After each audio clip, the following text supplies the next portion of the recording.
بعد قطرة قطرة يما انكسرنا احنا وابونا محل ظهر عليا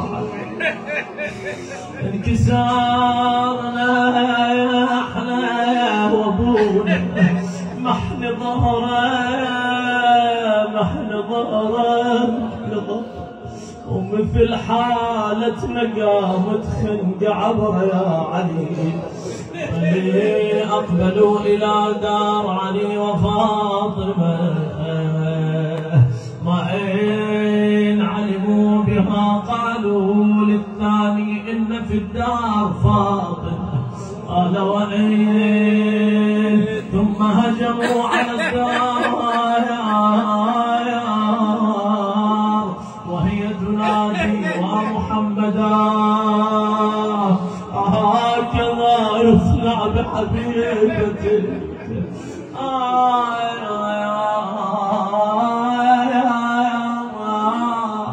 ثم خرجت خلف إمامها خلف علي بن أبي طالب إلى المسجد قال ذلك اللعين لقنفذ ارجع إليها ولوها بالسيف قل ابويا امر على عبد ضربني يا ابو ويا من ضربته للقلب قال انكسر قلبه ولا رحمني يا ابو يا من الناس ما واحد عشرني يا ابو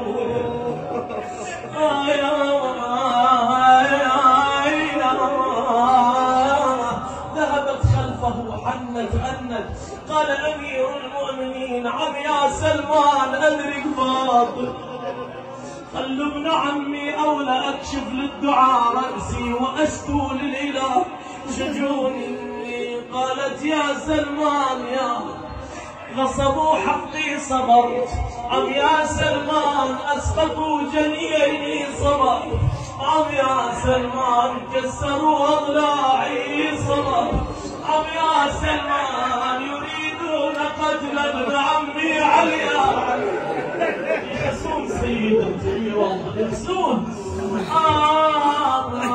رجعت مع أمير المؤمنين إلى الدار شاعر يخلي فد مقارنة يقول الزهرة ردت عقب ما ردوا الكرار ليها وزينب بالمعارة اجت وصفة عقب ذبحت وليها يا زين ويل بقيت بآلامها بأحزانها إلى الليلة من الليالي قالت أولادي حسن حسين جدد العهد بجدكما رسول الله قالت يا أسماء أنا أدخل إلى الدار إلى غرفتي أتلو القرآن إلى حجرتي إن اختفى صوتي فاعلمي أني راحلة إلى الله أسماء تقول إذا أنا اختفى صوته دنوت إليها يا ابنة محمد المصطفى كلميني يا ابنة من دنا من قاب قوسين أو أدنى كلميني فعلمت أنها راحلة إلى الله أين المنادي وافاق أيوة سيدتي أيوة يا مظلومة كأني بالحسنين يما لو قابل أم محلل باللو قابل يما يحبها ويشبها محلى لا حبها ويشبها يا نعم ذهبوا خلف أمير المؤمنين إلى المسجد كل من شافهم يبكون قالوا لهم أتذكرتما جدكما رسول الله إلى أن قال أوليس ماتت أمنا فاطمة ذهبوا إلى علي روحي فداه هذا أمير المؤمنين هذا فخرنا وسيدنا وشفيعنا وإمامنا وحبيبنا، عندما علم بالخبر سقط مغشيا عليه. وويلاه وإماما. قال عباب خيبر روحي له الفدا. نعم أقبل إلى الدار غسلها، جلس جانبا كما يروى. أسماء تقول له سيدي ما الخبر؟ من خلف طبعا جدار بينهما. قال يا أسماء إنني عندما غسلتها مرت يدي على ضلع من أضلاعها وكانت تخفيه عني، كانت حتى لطمة الوجه ما تشوف أمير المؤمنين لكي لا تكسر قلب الأمير. اي والله إن كان قد كسرت أضلاع فاطمة فسيدنا أمير المؤمنين كسروا قلبه بما جرى على زوجته السيدة الزهراء. نعم أيها المؤمنون، هذا شاعر ينبري يقول له ضلع واحد يا علي هد حيلك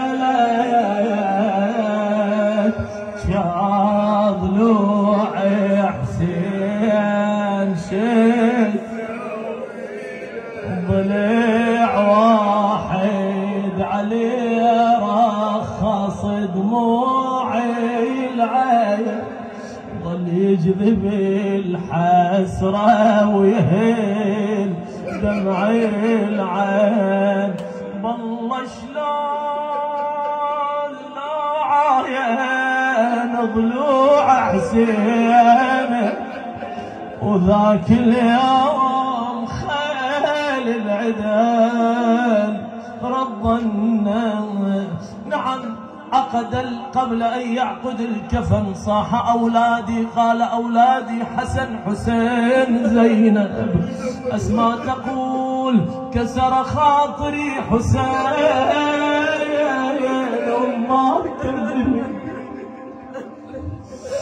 يما بقينا من بعدي شتامة، يا يما الليل كله ما نامه، يما وهذا حزين قلبي علامة.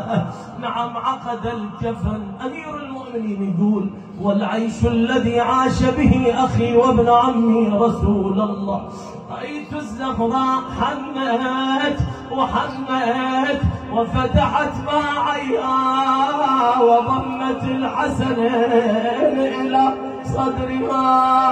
أين المنادي وافق؟ أيوة يا سيدتا، أيوة يا مظلومة.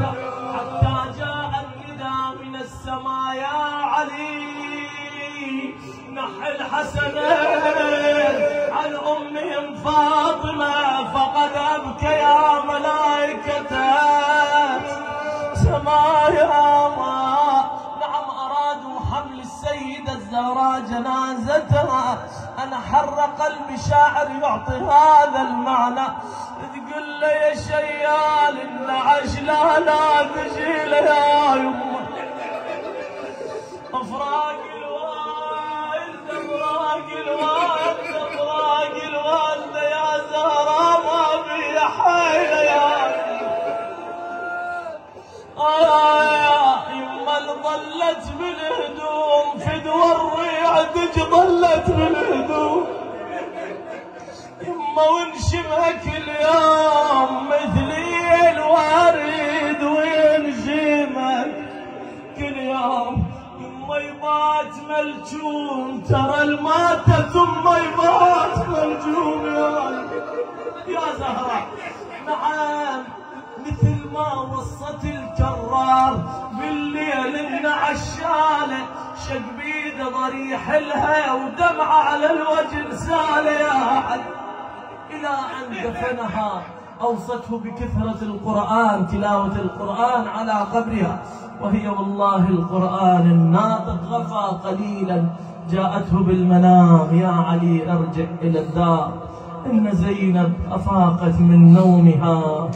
رجع إلى الدار: يا أبي تريد أقعد ونوحا بيك، يا بيت على الكسرى وضلعها وغصوب، يا بيت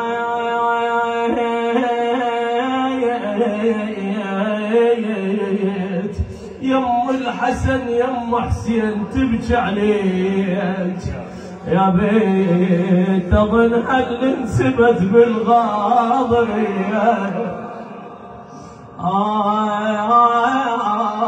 اظن هل انسبت بالغاضب.